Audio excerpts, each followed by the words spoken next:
நாம் இன்று பார்க்கப் போகும் பகவத்கீதை தொடரில் அத்தியாயம் 2 பகுதி 6 பார்க்க இருக்கின்றோம். கர்மங்களை செய்யாமல் இருப்பதற்கான வாய்ப்புகள் இல்லை என்று எடுத்துரைத்த பகவான் ஸ்ரீ கிருஷ்ணர் இனி அந்த கர்மங்களை எவ்விதத்தில் மேற்கொள்ள வேண்டும் என்பதையும் எடுத்துரைக்கப் போகின்றார். அர்ஜுனா, கர்மங்களை மேற்கொள்ளும் பொழுது அதில் நிகழும் வினைகளின் பயன்களில் உள்ள பற்றுக்களை தவிர்த்து எந்த நிகழ்வுகள் நிகழ்ந்தாலும் அதன் விளைவுகளை சம பாவனையுடன் ஏற்றுக்கொள்ள வேண்டும். ஒரு கர்மத்தை மேற்கொள்ளும் பொழுது அந்த கர்மம் வெற்றி அல்லது தோல்வி பெறுமா என்பதை பற்றி எந்தவித கவலையும் இல்லாமல் ஒரே விதமான மனப்போக்குடன் ஏற்றுக்கொள்ளும் பொழுது அந்த மனிதனுக்கு சம பாவனை என்பது திடமாக ஏற்படுகின்றது. சம பாவனை என்பது கர்ம யோகத்தின் அந்தம் ஆகும். சம பாவனையினால் ஏற்படுகின்ற மன ஒருமைப்பாடு யோகம் என்று அழைக்கப்படுகின்றது. இந்த யோகத்தின் விளைவாக சம பாவனையை பெற்றுவிட்டவன் யோகி என்று அழைக்கப்படுவான். அவன் அனைத்து செயல்களிலும் உள்ள பயன்கள் அல்லது உயிரினத்தில் இருக்கக்கூடிய விருப்பு வெறுப்பு ஆகியவற்றை எப்பொழுதுமே சம பாவனையுடன் ஏற்றுக்கொள்வான். ஆகவே நீ ஒரு கர்ம யோகியாக இருந்து சம பாவனையை நிலையாக கடைபிடித்து அதற்கு உண்டான காரியங்களை செய்ய வேண்டுமென்று பகவான் ஸ்ரீ கிருஷ்ணர் கூறுகிறார். ஒரு கர்மத்தை செய்வதினால் ஏற்படக்கூடிய பயனில் எவ்விதமான பற்றும் இல்லாமல் யாது நிகழ்ந்தாலும் அதை சம பாவனையுடன் செய்ய வேண்டும் என்பதை அர்ஜுனனுக்கு எடுத்துரைக்கப் போகின்றார் பகவான் ஸ்ரீ கிருஷ்ணர். ஆசை, விருப்பு, வெறுப்பு, கோபம் ஆகியவற்றை கடந்து சம புத்தியுடன் ஆற்ற வேண்டிய கர்மத்தை செய்வது என்பது கர்ம யோகமாகும். நாம் மேற்கொள்கின்ற ஒவ்வொரு கர்மத்திலும் இருக்கக்கூடிய பயன்கள் என்பது மிக குறுகிய காலங்களில் அழியக்கூடியவை ஆகும். அந்த பயன்களால் ஏற்படக்கூடிய சுக யோகம் நிரந்தரமானதல்ல. பயன்களை விரும்பி செய்யப்படுகின்ற கர்மம் கர்ம யோகத்தை விட மிகவும் தாழ்ந்ததாகும். ஆகவே அந்த தாழ்ந்த எண்ணத்தில் அகப்படாமல் சம புத்தியில் நின்று கர்மத்தினை புரிவாயாக. கர்மத்திலும் கர்மத்தின் பயன்களிலும் விருப்பம் கொண்டு கர்ம பலனை அடைய விரும்புகின்றவர்கள் என்பது இரக்கத்துக்கு உரியவர்கள். ஆகவே நீ எப்பொழுதும் அந்த நிலையை அடையாதே என்று அர்ஜுனனுக்கு பகவான் ஸ்ரீ கிருஷ்ணர் எடுத்து கூறுகின்றார். சம யோகத்தினை கடைபிடித்து வாழ்ந்து வந்த மகா புருஷர்களை பற்றி எடுத்துரைத்து அர்ஜுனனையும் கர்ம யோகத்தின் வழி செல்வாயாக என்று மீண்டும் கூற துவங்கப் போகின்றார் பகவான் ஸ்ரீ கிருஷ்ணர். இந்த ஜென்மங்களில் செய்கின்ற பாவ புண்ணிய கர்மங்கள் சம்சார காரணங்களாக உள்ளத்தில் பதிவுகளாக சேர்க்கப்பட்டிருக்கும். சம பாவனையுடன் ஒரு கர்மத்தை மேற்கொள்ளும் பொழுது அந்த கர்மத்தின் பயன்கள் யாவற்றையும் தியாகம் செய்து விடுகின்றான். அதாவது பிறப்பெடுத்த இப்பிறவியிலேயே பல பிறவிகளில் செய்து வந்த கர்மங்களிலிருந்து விடுதலை பெறுகின்றான். பிறப்பெடுத்தவனுக்கு அவன் மேற்கொண்ட கர்மங்களும் உண்டான பந்தம் என்பது முழுவதுமாக அகன்று விடுகின்றது. கர்மயுத்தம் அகலும் பொழுது அவன் மறுபிறவியை அடைய மாட்டான். சுயநலம் இல்லாமல் உலக மக்களின் நன்மைக்காக மேற்கொள்கின்ற காரணங்களினால் அவன் எடுத்த பல பிறவிகளில் இருக்கக்கூடிய கர்மங்களும் அழிந்து விடுகின்றன. சம பாவனையுடன் செயல்படும் பொழுது அவன் சாஸ்திரங்களில் இருந்து விலக்கப்பட்ட பாவச் செயல்களை ஒருபோதும் செய்ய மாட்டான், செய்ய விரும்புவதும் இல்லை. மேலும் புண்ணிய கர்மங்களில் உள்ள பயனை கருதாததினால் அந்த கர்மங்களும் அகர்மங்கள் ஆகின்றன. அதனால் அவன் கர்ம பந்தத்திலிருந்து விடுதலை பெறுகின்றான். கர்மம் என்பதே பந்தத்திற்கான முழு காரணமாகும். இந்த பந்தத்தில் இருந்து விடுபட சிறந்த உபாயம் என்பது சமத்துவ யோகம் என்பதாகும். அந்த சமத்துவ யோகத்தில் நின்று கடமையை ஆற்றுவதன் மூலமாக நீ கர்ம பந்தத்தில் இருந்து முற்றிலும் விடுபடுவாய் என்று கூறுகின்றார். கர்ம பந்தத்தில் இருந்து விடுபட்டு பிறப்பு இறப்பு என்ற சம்சார சூழலிலிருந்து வெளிப்பட்டு மாறுதல்களே இல்லாத பரமபதத்தை அடைகின்றார்கள். எதிலும் சம பாவனை கொண்டு செயல்படக்கூடிய ஞானிகள் என்று பகவான் ஸ்ரீகிருஷ்ணர் எடுத்துரைத்தார். கர்ம யோகத்தின் பயன்களை அறிந்து கொண்ட அர்ஜுனனுக்கு தமக்கு எப்பொழுது பரமபதம் கிடைக்கும் என்ற ஆவல் தோன்றத் துவங்கியது. அனைத்தும் அறிந்தவர் அல்லவா அருகில் இருக்கக்கூடிய பகவான் ஸ்ரீகிருஷ்ணர் அர்ஜுனனின் மனதில் தோன்றிய எண்ணங்களையும் புரிந்து கொண்டார். அர்ஜுனனுக்கு பதிலளிக்கும் விதமாக பரமபதத்தை அடையும் காலம் எப்பொழுது என்று கூற துவங்கப் போகின்றார்.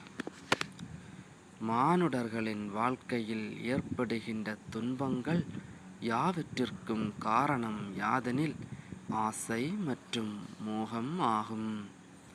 இவ்வுலகில் பரலோகத்திலும் என்னென்ன செல்வங்கள் சுகபோகங்கள் இருக்கின்றது என்பதை அறிந்தும் அறியப் போவதையும் கொண்டு உனது மனதில் இருக்கக்கூடிய மோகமானது எப்பொழுது உன்னை விட்டு அகலுகின்றதோ அப்பொழுது அழியும் பொருட்களின் மீது வைராக்கியம் உண்டாகும் என்று பகவான் ஸ்ரீகிருஷ்ணர் கூறுகின்றார். இவ்விடத்தில் வைராக்கியம் என்பது அழியக்கூடிய பொருட்கள் என்று உணர்ந்து அந்த பொருட்கள் மற்றும் சுகபோகங்களில் மீது பற்றற்று இருப்பதாகும்.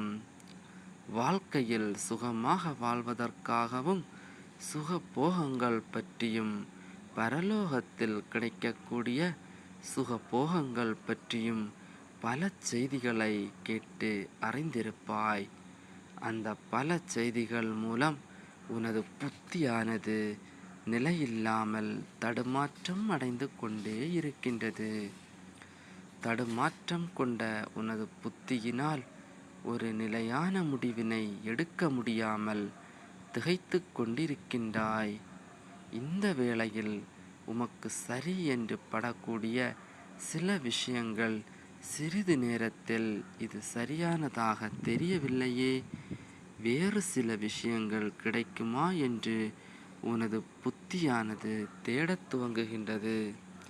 நிலையில்லா புத்தியானது மோகம் என்ற நிலையில் சுழன்று கொண்டிருக்கின்றது. எப்பொழுது புத்தியை நிலையாக கொண்டு மோகத்திலிருந்து வைராக்கியம் அடைந்து பரமாத்மாவை திடமாக சிந்தனை செய்கின்றாரோ அப்பொழுது பரமாத்மாவிடம் நிரந்தரமாக ஒன்றி விடுவாய் என்று பகவான் ஸ்ரீகிருஷ்ணர் கூறுகின்றார். பகவான் ஸ்ரீகிருஷ்ணர் கூறியவற்றிலிருந்து அர்ஜுனன் ஸ்திரமான புத்தியை பரமாத்மாவிடம் கொண்டிருப்பவர்களுடைய இலக்கணம் மற்றும் நடத்தை பற்றி அறிந்து கொள்ள வேண்டும் என்று எண்ணி அதை கிருஷ்ணரிடமும் கேட்கப் போகின்றார். அர்ஜுனன், கேசவா, மனதை ஒரு நிலைப்படுத்தி ஸ்திரமான புத்தியை பரமாத்மாவிடம் வைத்திருக்கக்கூடியவர்களின் இலக்கணம் என்ன? நிலையான புத்தியை கொண்டிருக்கக்கூடிய புருஷர்கள் எவ்விதம் பேசுவார்கள், எவ்விதம் அமர்வார்கள், மேலும் எவ்விதத்தில் நடப்பார்கள் என்றும் தனது மனதில் இருந்த ஐயங்களை கேட்கத் துவங்கினார்.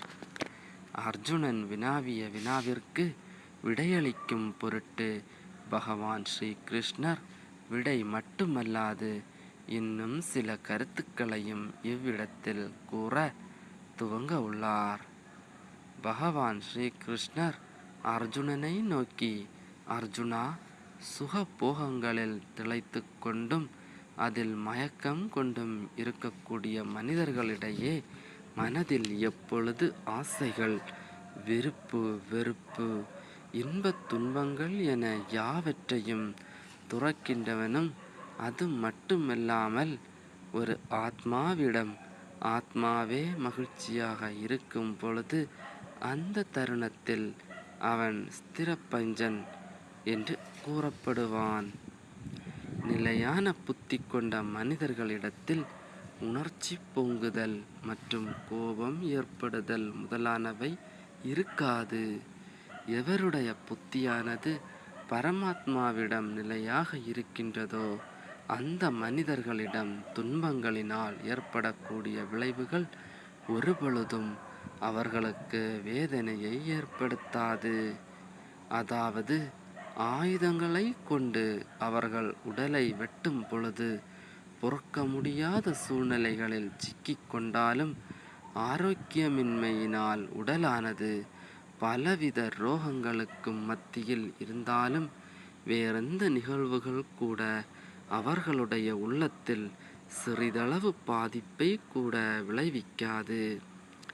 அவர்களுடைய பேச்சுக்களில் உணர்ச்சி வேகம் என்பது இருக்காது. ஏனென்றால் நிகழ்ந்து கொண்டிருக்கக்கூடிய அனைத்தையும் அவன் சம பாவங்களாக கருதக்கூடியவன் ஆவான். இன்பம் துன்பம் இரண்டையும் சமமாக கருதக்கூடியவர்களின் மனதில் ஆசைகளோ துன்பங்களோ ஏற்படாது. மிக பெரிய துன்பங்கள் கூட அவர்களை நிலைத்தடுமாற வைப்பதில்லை. ஒருவேளை அளப்பரிய எண்ணிலடங்கா மகிழ்ச்சி ஏற்பட்டாலும் அவர்கள் எந்த விதத்திலும் ஆசைகளை ஏற்படுத்தி கொள்வதில்லை.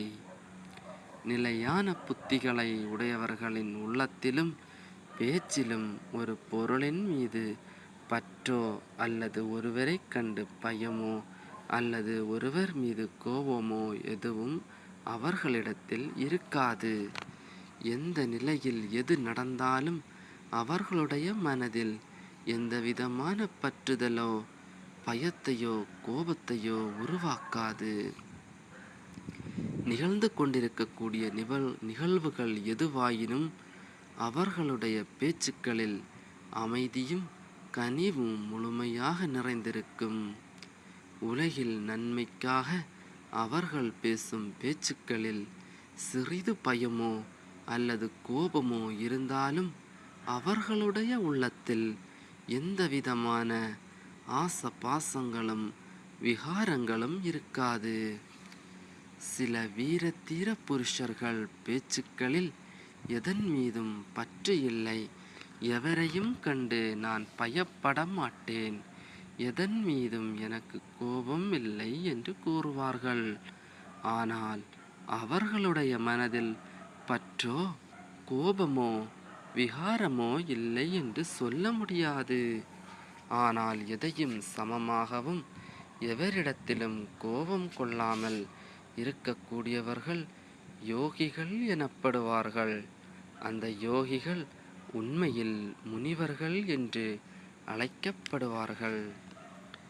முனிவர்கள் என்று அழைக்கக்கூடியவர்களில் தன்னுடைய பேச்சுக்களை அடக்கி எந்த சூழ்நிலையிலும் எந்த விதமான இடத்திலும் பற்று என்பது இல்லாமல், எவரிடத்திலும் கோபம் இல்லாமல் அமைதியோடும் மௌனமாகவும் இருப்பார்கள். அவர்கள் நிலையான புத்தி உடையவர்கள். ஸ்திரமான புத்தியுடைய முனிவர்கள் எந்த ஒரு பொருளையும் தன்னுடையது என்ற எண்ணத்துடன் அடைய மாட்டார்கள். அவர்களிடத்தில் உலகியல் பாசம் என்பது சிறிதளவும் இருக்காது. உலகியலில் சுக போகங்களுடன் இணைந்து வாழ்ந்து கொண்டிருக்கக்கூடிய மனிதர்கள் தன்னுடைய வாழ்க்கை துணைவி, மக்கள், தன் உடன் பிறந்தவர்கள், குடும்பத்தில் உள்ளவர்கள் மற்றும் தன்னுடைய தோழர்கள் என அவர்களிடத்தில் பாசம் வைத்து இரவு பகல் என்று கூட பார்க்காமல் அவர்களுக்கு என்ன செய்ய வேண்டும் என்பதை பற்றி சிந்தனை செய்து கொண்டே இருப்பார்கள். அவ்விதம் இருப்பவர்களின் பேச்சுக்களின் ஒவ்வொரு வார்த்தைகளிலும் மோகமும் ஆசையும் வெளிவந்த வண்ணமாகவே இருக்கும். ஆனால் யோகிகளுக்கு இவ்விதமான எண்ணம் தோன்றாது. அவர்களுக்கு எந்த உயிர்களிடத்திலும் பந்தமும் பாசமும் என்பது இருக்காது. ஏனென்றால் அவர்களிடத்தில் உலகில் இருக்கக்கூடிய அனைத்து உயிரினங்களும் சமமானவர்கள் ஆகும். பகுத்தறிந்து உணரக்கூடியவராக இருந்தாலும் ஒன்றுதான், பகுத்தறிந்து உணரத் தெரியாத உயிரினங்களாக இருந்தாலும் ஒன்றுதான். அவர்களுடைய பேச்சுக்களில் இந்த பொருள் தன்னுடையது என்ற எண்ணமோ அந்த பொருளின் மீதான பாசமோ என்பது எவ்விடத்திலும் தோன்றாது. பாசம் என்பது தோன்றாமல் அந்த பொருளின் மீது உண்மையான அன்பு மட்டும் இருக்கும். எதன் இடத்திலும் ஆசைகளோ பற்றுதலோ இல்லாமல் நல்லது கெட்டது என எது நடந்தாலும் அதில் மகிழ்ச்சியோ வெறுப்போ அடையாமல் ஸ்திரமாக இருக்கக்கூடிய முனிவர்களுடைய பேச்சு என்பது அமைதியானதாக இருக்கும். ஸ்திரமான புத்தியை அடைந்தவர்களிடம் இருந்து வெளிப்படக்கூடிய பேச்சுக்கள் சில இடங்களில் விகாரமாக தோன்றினாலும் அவர்களிடத்தில் இருக்கும் மனப்பக்குவம் என்பது மிகவும் அவசியமாகும். ஒருவர் பலதரப்பட்ட சூழ்நிலைகளில் மனப்பக்குவத்தை அடைந்துவிட்டால் அவர்களிடமிருந்து வெளிப்படும் பேச்சுக்கள் என்பது அவர்கள் அடைந்த மனப்பக்குவத்தை சார்ந்தே அமைந்திருக்கும் என்று பகவான் ஸ்ரீ கிருஷ்ணர் அர்ஜுனன் வினாவிய இரண்டாவது கேள்வியான எவ்விதம் பேசுவார்கள் என்பதை சூட்சகமாக இவ்விடத்தில் கூறியுள்ளார். அர்ஜுனன் வினாவிய 2 வினாக்களுக்கும் விடை கூறிய பகவான் ஸ்ரீ கிருஷ்ணர் மூன்றாவது கேள்விக்கு பதில் கூறும் விதமாக புலன் அடக்கத்தை பற்றியும் அவர்கள் அமர்ந்திருப்பதை பற்றியும் கூறப்போகின்றார். ஆமை எவ்விதம் தன்னுடைய புலன் உறுப்புக்கள் யாவற்றையும் துன்பம் நேரும் சமயத்தில் உள்ளிழுத்து ஒடுக்கிக் கொள்கின்றது, அவ்விதத்தில் ஸ்திரமான புத்தி உடையவர்கள் தன்னுடைய புலன்களை கட்டுப்படுத்தும் வல்லமை கொண்டவர்கள். ஏனென்றால் இவர்களுடைய மனமும் புத்தியுமானது போகப் பொருட்களின் பால் ஈர்க்கும் தன்மையை முழுவதுமாக அழித்து ஸ்திரமான புத்தியை கொண்டிருப்பார்கள். யாருக்கெல்லாம் புலன்களை வசப்படுத்தும் தன்மை இல்லையோ அவர்கள் யாவரும் நிலையற்ற புத்திகளை உடையவர்கள் ஆவார்கள். ஏனென்றால் புலன்கள் என்பது மனதையும் புத்தியையும் கட்டாயப்படுத்தி போகப் பொருட்களை அனுபவிக்கும் தன்மையை ஏற்படுத்தும் வல்லமை கொண்டதாகும். அதாவது சாதாரண மக்கள் புலன்களை அடக்குவதை காட்டிலும் ஸ்திரமான புத்தியை கொண்ட முனிவர்கள் புலன்களை அடக்கும் விதமானது மாறுபட்டு இருக்கும் என்பதை எடுத்துரைக்கப் போகின்றார் பகவான் ஸ்ரீ கிருஷ்ணர். புலன்கள் மூலம் கிடைக்கக்கூடிய அனைத்து சுகங்களும் கட்டுப்படுத்தப்பட்டாலும் மனமானது நுகர்வு பொருட்கள் கொண்டிருக்கக்கூடிய சுவைகளில் லயித்து காணப்படும். ஆனால் உணர்வுகளில் நிலை பெற்றவர் இதைவிட அதிக சுவை ஒன்றை அனுபவிப்பதால் இருக்கக்கூடிய பற்று விலகிவிடுகிறது. சுக போகங்களை அளிக்கக்கூடிய பொருட்களின் மீது இருக்கக்கூடிய பற்றுக்கள் அழியாமல் இருந்தாலும், அல்லது அதை அனுபவிக்கக்கூடிய புலன்களும் அடங்காமல் இருந்தாலும் ஏற்படக்கூடிய விளைவுகளை பற்றி பகவான் ஸ்ரீ கிருஷ்ணர் எடுத்துரைக்கப் போகின்றார்.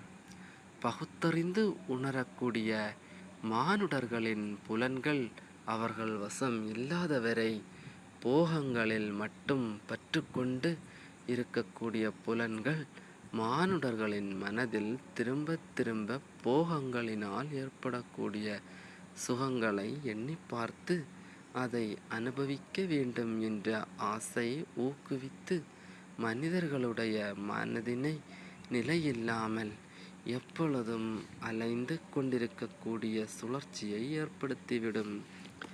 ஆகவே நிலையாக இருக்க விரும்புகிறவர்கள் முதலில் ஒரு பொருளிடத்தில் இருக்கக்கூடிய பற்றினை முழுமையாக அழிக்க வேண்டும். பொருட்களின் மீதான பற்று அழியும் பொழுது புலன்களை தன் வசத்தில் வைத்து கொள்ள தீவிர முயற்சிகளை மேற்கொள்ள வேண்டும் என்று பகவான் ஸ்ரீ கிருஷ்ணர் எடுத்துரைக்கின்றார். ஒருவன் புலன்களை அடக்கிய பின்பு என்ன செய்ய வேண்டும் என்பதையும், நிலையான மனநிலைக்கு புலனடக்கம் முதன்மை காரணமாக அமையும் என்பதையும் எடுத்துரைக்கப் போகின்றார் பகவான் ஸ்ரீ கிருஷ்ணர். எல்லா புலன்களையும் வசப்படுத்தி சிந்தனைகளில் என்னையே பரமகதியாக கொண்டு தியானத்தில் அமர வேண்டும். ஏனென்றால் புலன்களை எவன் ஒருவன் வசப்படுத்துகின்றானோ அவனுடைய புத்தியானது ஸ்திர நிலையாக இருக்கின்றது.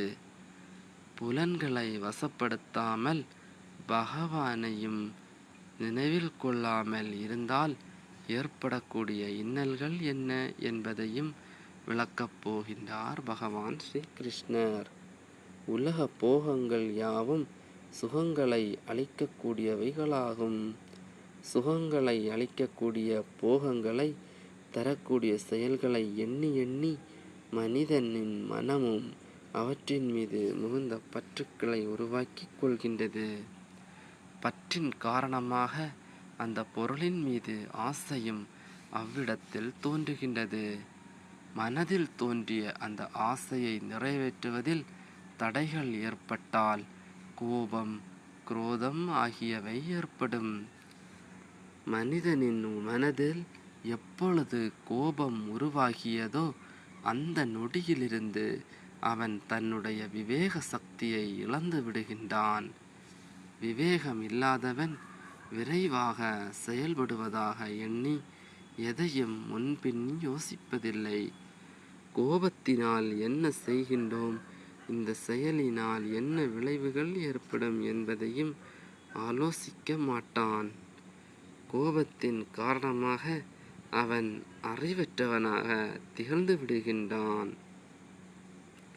கோபத்தின் காரணமாக அறிவற்ற தன்மையானது அதிகரிக்கத் தொடங்கினால் அவனுடைய நினைவாற்றலும் குறையத் துவங்கிவிடுகின்றது. எந்த காரியத்தை எப்படி செய்ய வேண்டும், இப்பொழுது என்ன செய்து கொண்டிருக்கின்றோம் என்பதையும் அவன் நினைவில் கொள்வதில்லை. இதனால் முன்னால் என்ன செய்ய வேண்டும் என்று நீர் ஆலோசித்து முடிவு செய்திருந்த சில விஷயங்களை கூட அவனால் முழுமையாக நினைவில் கொண்டு வந்து செயலாற்ற முடிவதில்லை. இவைகள்தான் கோபத்தினால் ஏற்படக்கூடிய நிலை தடுமாற்றம் ஆகும். இந்த தடுமாற்றத்தின் காரணமாக விவேகத்தின் தன்னுடைய முழு தன்மையை முழுவதும் இழந்து விடுகின்றான். எவன் ஒருவனிடத்தில் விவேகம் குறைந்து வேகம் அதிகரிக்கத் துவங்கிவிட்டதோ அவன் தன்னுடைய நிலையிலிருந்து வீழ்ச்சியடைகின்றான். மனதையும் புலன்களையும் தன்வசம் கொள்ளாதவர்கள் எவ்விதம் வீழ்ச்சியடைகின்றார்கள் என்பதை எடுத்துரைத்த பகவான் ஸ்ரீ கிருஷ்ணர் இனி அர்ஜுனன் வினாவிய 4வது கேள்விக்கு பதிலளிக்கும் பொருட்டு மனதை ஒருமுகப்படுத்தியவன் எவ்விதம் உலகியல் விஷயங்களில் நடந்து கொள்கின்றான் என்பதையும் விளக்கப் போகின்றார். புலன்களை வசப்படுத்தியவன் தான் மேற்கொள்கின்ற செயல்களில் எந்த வெறுப்பும் இல்லாமல் தனது தகுதிக்கேற்ப கிடைக்கின்ற போகங்களில் எந்தவித ஏற்றத்தாழ்வுகளும் இல்லாமல் சஞ்சரித்து கொண்டிருக்கின்றான். தன் வசனத்தில் இயக்கக்கூடிய புலன்களை கொண்டு விருப்பு வெறுப்பின்றி உலக விஷயங்களில் நடந்து கொள்ளக்கூடிய மனிதர்களின் மனமானது சுத்தமாகவும் எப்பொழுதும் தெளிவாகவும் இருக்கக்கூடியதாகும். அதன் மூலம் ஆத்ம சுகமும் மனதிற்கு மகிழ்ச்சியும் திருப்தியும் பெறுகின்றான். உள்ளத்தெளிவு இல்லாதவன் செய்கின்ற செயல்களின் காரணமாக பாவங்களையும் அதன் பொருட்டு பிறவிகளையும் எடுத்துக்கொள்கின்றான். செய்த வினைக்கேற்ப வாழ்க்கையில் துன்பத்தையும் அடைந்து கொண்டே இருக்கின்றான். ஆனால் கர்மயோக சாதனையில் அவன் இயற்றிய பாவங்கள் யாவும் அழிந்து விடுகின்றன. பாவங்கள் அழியும் பொழுது மனதில் இருந்து வந்த குழப்பங்கள் துன்பங்கள் யாவும் நீங்கி அமைதி விடத்தில் உருவாகின்றது. அந்த அமைதியின் மூலமாக அவன் தெளிவையும் பெறுகின்றான். மனித உடலில் இருக்கக்கூடிய ஆத்மாவின் மனமானது அமைதியும் தெளிவும் அடைந்துவிட்டால் மேற்கொண்டு சுக போகங்களில் கிடைக்கக்கூடிய சுகத்தை கண நேரம் கூட சிந்திக்காமல் நிலையான சுகத்தை அளிக்கக்கூடிய சாந்தியை இழக்காமல் அமைதியுடனும் தெளிவுடனும் இருக்கும் மானுட மனம். மனிதர்களிடையே மனமானது அமைதி பெற்றுவிட்டால் மனதில் தோன்றக்கூடிய எண்ண ஓட்டங்கள் யாவும் எட்டுத்துக்கும் பரவாமல் ஓரிடத்தில் அமைதி கொள்ளும். அமைதி கொண்ட அவனுடைய மனமானது நிலையான சுகத்தை அளிக்கக்கூடிய பரமாத்மாவை அடைய வேண்டும் என்ற எண்ணம் தவிர வேறு எதுவும் இருக்காது. இத்துடன் அத்தியாயம் 2 பகுதி 6 முடிவு பெற்றது. அத்தியாயம் 2 பகுதி 7 இனிவரும் நாட்களில் தொடர்ந்து பார்க்கலாம். மறக்காம சப்ஸ்கிரைப் பண்ணுங்க. நன்றி.